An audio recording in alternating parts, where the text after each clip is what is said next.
Good day! In this video, we will talk about how ICT or Information and Communication Technology affects globalization.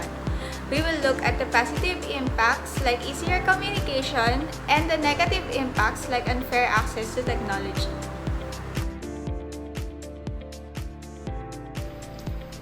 One of the most significant positive impact of ICT globalization is enhanced communication. The tools like social media, video conferencing, and instant messaging, people can easily connect and collaborate across borders. This has made it easier for family, friends, and businesses to stay connected in real time, regardless of the distance. ICT globalization has revolutionized education and healthcare. Through online learning platforms, students now access quality education from top institutions worldwide. Even from remote areas or rural areas, learning is accessible anywhere.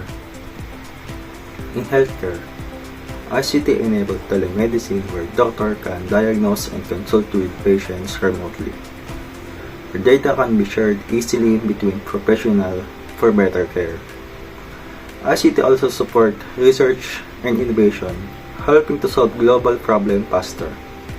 Ultimately, ICT empowers people with access to knowledge, resources, and global opportunities that were once unreachable.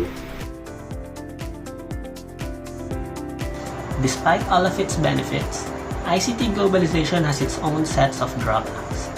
One major issue is the digital divide, where many people, especially in developing countries, lacks access to fast internet and modern devices, which creates inequality in job application, education, and information access.